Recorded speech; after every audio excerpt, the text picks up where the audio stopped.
માતાજી તમારી સાથે છે તો મળે છે તમને આવા સંકેતો। મિત્રો, શું તમને ખબર છે કે માતાજી આપણા પાસે અથવા તો આપણી સાથે ક્યારે હોય છે, તેમજ આપણી બધી જ મુશ્કેલીઓનો હલ ક્યારે થાય છે? જેમ કે લેણું દેણું, ગરીબાઈ, કષ્ટો હોય કે વિઘ્ન આવતા હોય, અને દરેક કાર્યમાં હેરાન પરેશાન તમે થતા હોય, અથવા તો કોઈ પણ કામમાં તમે ચારો બાજુએથી ફસાઈ ગયા હોય, અને આ બધી તકલીફોમાંથી મારે બહાર નીકળવું હોય તો તમારે કુળદેવીના શરણે જવાથી અને કુળદેવી માનું નામ લેવાથી તમારા બધા જ રસ્તાઓ આપમેળે ખુલી જાય છે। તે મજામાં નામની જ્યોત પ્રગટાવી માં કુળદેવીનું સ્મરણ કરવાથી તમારા બધા જ દુઃખોનો નાશ થાય છે। તેમજ મિત્રો, આ 100% સત્ય હકીકતની વાત છે। મિત્રો, બીજું કે માનવ દુર્ગા કે કુળદેવી માં કે પછી કોઈ પણ ઈષ્ટ દેવી દેવતાએ ક્યારે તમારા ઘરમાં આવે છે ત્યારે તમારી સાથે હોય છે, અને ક્યારે તેમની અપાર કૃપા તમારા પર વરસાવે છે, અને ક્યારે એમના આશીર્વાદ તમને મળે છે। તો મિત્રો, અમુક એવા સંકેતો તમને મળે તો સમજી લેજો કે માતાજી માં નવદુર્ગા માં કુળદેવી ભગવતી માં તમારી સાથે છે। અને મિત્રો, આજના આ વિડીયોને અંત સુધી જોવો જોઈએ।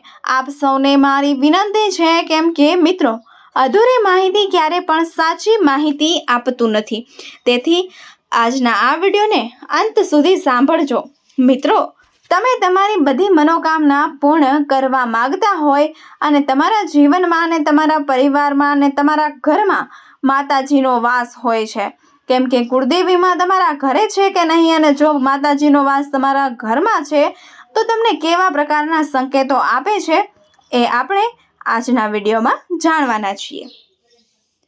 પણ તે પહેલાં મિત્રો, જો તમે આ ચેનલમાં પહેલીવાર પધાર્યા હોય તો આપણી આ ચેનલને લાઇક, શેર અને સબસ્ક્રાઈબ કરવાનું ભૂલતા નહીં, અને ગમે તો તમારા બીજા લોકોને આ માહિતી શેર કરજો, અને કમેન્ટ બોક્સમાં તમારા કુળદેવી માનું નામ જરૂર લખજો। મિત્રો, પહેલો સંકેત એવો છે કે તમે જે ધારો છો અને વિચારો છો અને એ કાર્ય તમારું સફળતાથી થઈ જાય છે, તે કામમાં વિલંબ થયા વગર કે કોઈ પણ પ્રકારની અડચણ આવ્યા વગર થઈ જાય છે, અને એનું તમને શુભ પરિણામ મળે છે, તો તે સારી નિશાની છે। પણ જો તમે કોઈ ખરાબ કાર્ય કરવા જાઓ છો તો તેની સજા પણ તમારે ભોગવવી પડે છે। એટલે કે મિત્રો, તમે જેવું વિચારો છો એવું સારું વિચારો તો સાત્વિક થાય, એને સકારાત્મક વિચારો તો સકારાત્મક થાય। તમે જે વિચારો એવું થાય તો સમજી લેવું કે કુળદેવી માં તમારા બધા જ કામ કરી રહ્યા છે, અને તેઓ તમારા હાજરા હજુ છે।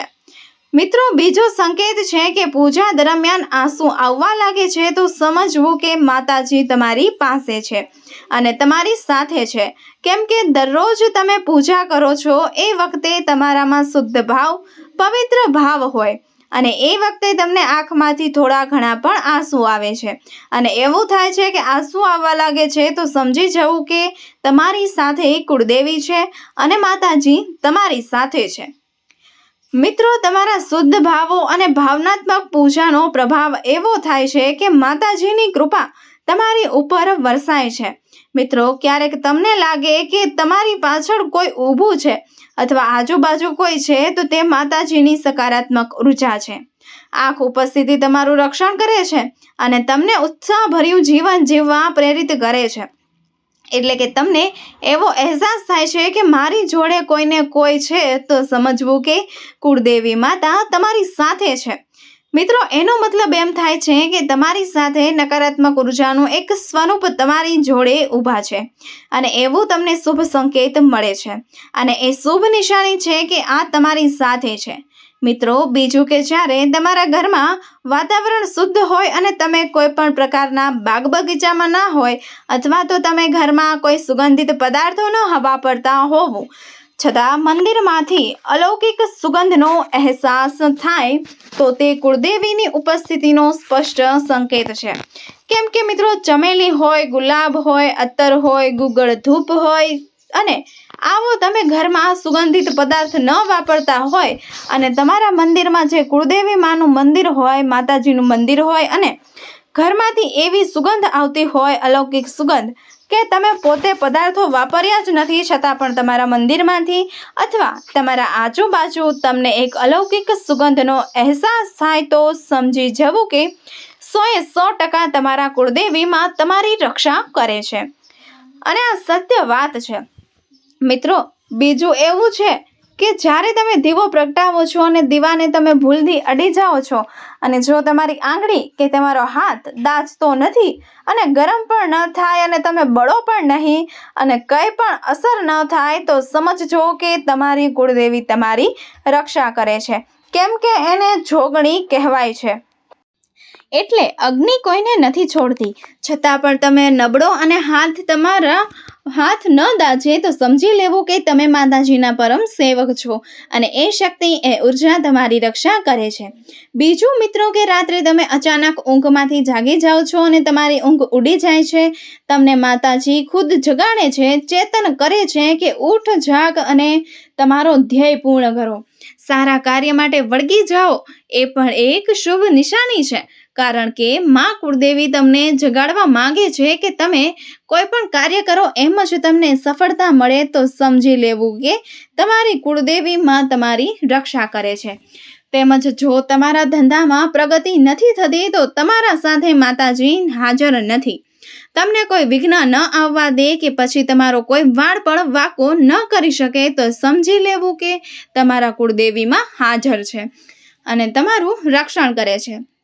મિત્રો, કોઈ દિવસ તમને કોઈ દેવી શક્તિનું સ્વપ્ન આવે કે નાની બાળકીનું સ્વપ્ન આવે અથવા લાલ પોશાક હોય, લાલ ધજા હોય તો સમજી લેવું કે કુળદેવી માં તમારા ઘરે આવી ચૂક્યા છે અને તમારા ઘરે એમનો વાસ છે. આવામાં તમે તેમનો દીવો પ્રગટાવીને તેમની સેવા પૂજા કરવી જોઈએ, કેમ કે આ એક વિશેષ સંકેત છે. જો મિત્રો તમે સેવા ભાવથી ભક્તિ કરો છો અને તમારા પૂર્વજોએ ભક્તિ કરી હશે તો માતાજી તમને સ્વપ્નમાં આવીને તમારી રક્ષા કરે છે અને તમારા ઘરમાં જ્યારે પ્રવેશ કરે ત્યારે તમને ખબર ન હોય પણ એવા તમને શુભ સંકેતો આપતી રહે છે. પરંતુ તમે એ સંકેતો ઓળખો છો તો તમારા ઘરનું કલ્યાણ થઈ જાય છે, તમારા કુટુંબનું કલ્યાણ થઈ જાય છે અને આવા સંકેતો માતાજી તમને સકારાત્મક સંકેતો આપે છે.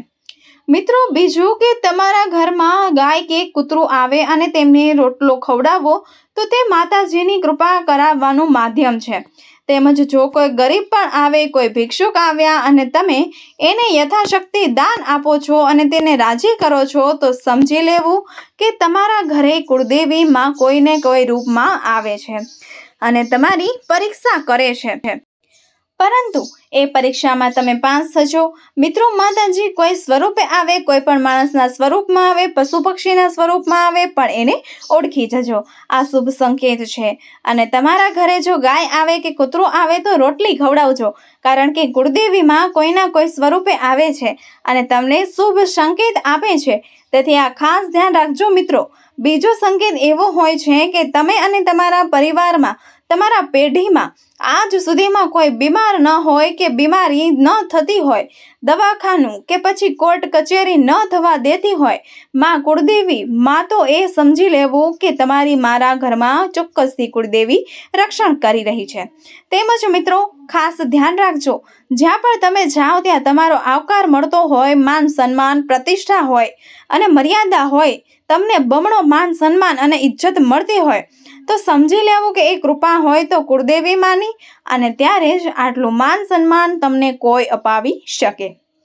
મિત્રો, એટલા માટે કુળદેવી માની સેવા કરજો, ભક્તિ કરજો, એમના પૂજા પાઠ કરજો અને તમારાથી જે બને તેટલા સત્કર્મ કરજો, જેનાથી કુળદેવી માના આશીર્વાદ હંમેશા તમારા પર રહેશે. મિત્રો, માતાજીની પૂજા અને ભક્તિ માત્ર શ્રદ્ધાનો વિષય નહીં પણ તમારું જીવન ઉત્તમ બનાવવા માટેનો માર્ગ છે. તેમના આશીર્વાદથી જે તમારો પરિવાર સુખમય રહેશે અને તમે જીવનમાં નવી ઊંચાઈઓને પ્રાપ્ત કરશો. તો મિત્રો, જો તમને માહિતી પ્રેરક લાગી હોય તો અમારી ચેનલને લાઈક, શેર અને સબસ્ક્રાઇબ જરૂર કરજો. તેમજ કમેન્ટ બોક્સમાં તમારા કુળદેવી માનું નામ જરૂરથી લખી દેજો અને આભાર વ્યક્ત કરજો. જય માતાજી, જય કુળદેવી માં, જય